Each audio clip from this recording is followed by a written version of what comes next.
Hi, this is Michael King. We're going to look at how to use Excel to solve time value money problems.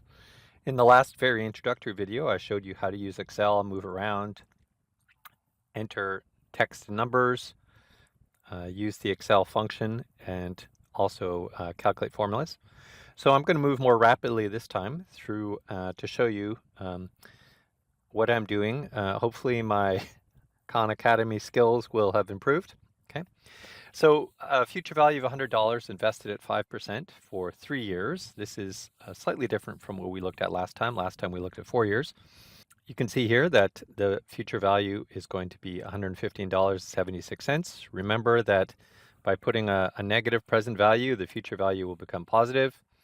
I'd had a formula here where I was referencing it. I changed the present value here to positive so that the multiplying a positive by times a positive number will get us the future value. Notice that I had the future value interest factor, which is basically using the formula 1 plus the interest rate raised to the number of periods, or 1 plus k raised to the power of n. Let me just show you quickly how to do this if you needed to build a table. Here's how you can maybe get some practice. So I'm going to just enter my initial investment. I could have referenced either cell C5 and made it positive, or I can reference cell E5. The rate of interest is going to be just the interest rate times the starting value. And then my end value is going to be adding these two first cells. Okay. So at the end of 1 year at 5% interest, you will receive $5, so your total value is $105. And I'm going to set the starting value at the second period equal to the end value from the first period. As I go on here, I'm going to want to use absolute formatting, which will mean that the formula will always look at one specific cell. So I'm going to use equals 5%, and notice that it's C2. Well, to make it absolute cell formatting, you could either enter a $sign to lock the column and a $sign to lock the row. That is one way of doing it. And you multiply it, as we saw, by the starting value. Now you can see that we've earned $5.25 the second period because of not only the interest on the principal, but also the interest on the interest. You see how there's a formula in this cell? Well, we can either copy it using Control C and Control V, or to right click, we can hit copy and we can go to the cell we want, right click and hit paste. Okay, we want to paste here. Another way that we could have done that is simply to put our cursor over the cell, and notice that there's a small little box in the corner. If you stop your cursor over that, you see that it locks. Holding down the shift, I'm now going to pull it down, and it will copy whatever's in the row above. So you can see it's copied the formula. Third year, we start with the end value from the end of the second year. Notice that we have the formula is absolute referencing. If I double click on this formula, it will show you what it's referencing. You can see that it is cell C2 with absolute referencing multiplied by cell C11 with relative, because neither the column nor the row are locked. So I can simply right click, copy, and then right click, paste to get that formula to move down. Similarly, I can now drag down this one, and you can see that the final value is $115.76. So a lot of little tips and tricks there, but you'll soon pick them up. So let's do another one. Now we're going to look at what is the present value if you receive $1,250 in year 4 discounted at 10%. So I've already set up my little table here, my little template. To keep it easy, I just have to enter my numbers. So I'm going to enter 10 and the percent sign, which will automatically enter it as 0.10. Number of periods is 4. There are going to be no interim payments. We need to know the future value. The future value is going to be $1,250. And remember that the type should be end of period or 0.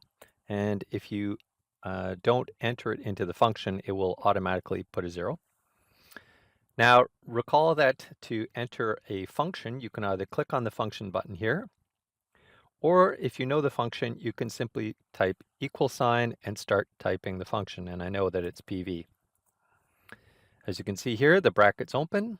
I'm going to select interest rate, put a comma, number of periods, comma, payments, comma, future value, comma, and I'm going to actually add the type as 0. Close brackets and I hit enter, and it's going to come up with a negative number. Why is it coming up with a negative number? Because the future value is positive.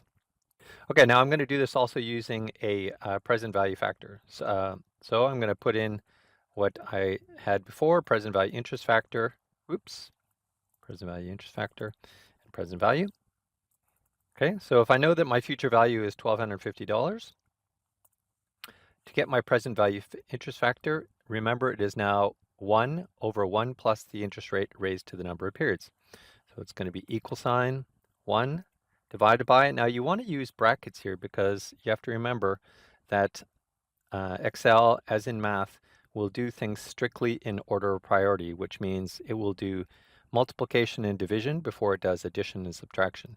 So you have to enter brackets to make the addition here happen first. It's 1 plus the interest rate, close brackets, raised to the power of the number of periods. And you can see that it has given me a present value interest factor of 0.6830. What that means is that $1 received at 4 years in the future, discounted at 10%, would be worth 68 cents today. And then to simply get the present value, I hit 1250 multiplied by present value interest factor, and as you can see, it is the same number. Okay, another example. What is the future value of $1 invested at 5% for 30 years? Should be very quick. 5%. Number of periods 30. Payments are 0. Present value is $1. Type of payment is end of period. And I'm going to use the future value formula, where I'm going to select rate, number of periods, payment, present value, and the future value. Okay, if I want the future value to be positive, I have to make the present value negative. Okay. If I was going to do this using factors, I would put in the present value here. I would put in the future value inflation interest factor and the future value here. Okay, so I'm going to start with $1. The future value factor is simply going to be 1 plus the rate of interest, raise the power number of periods, and I'm simply going to multiply those two by each other. Okay, $4.32. Now, what is the present value of $1 received in 30 years? Okay, by now you should be becoming very quick and comfortable with this. You know what the inputs are. You know how to set up your functions. Just remember that it has to be equals to PV, and we can let Excel do the rest.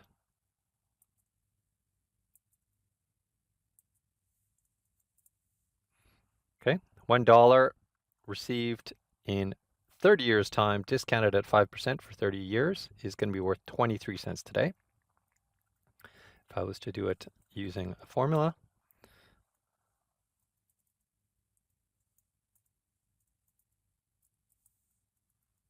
okay, so I have that $1. Present value interest factor is equal to 1 divided by 1 plus the interest rate, raise the power number of periods, and then you multiply the two. You're going to get very comfortable with your future value and present value interest rate factors. That's it for this short video.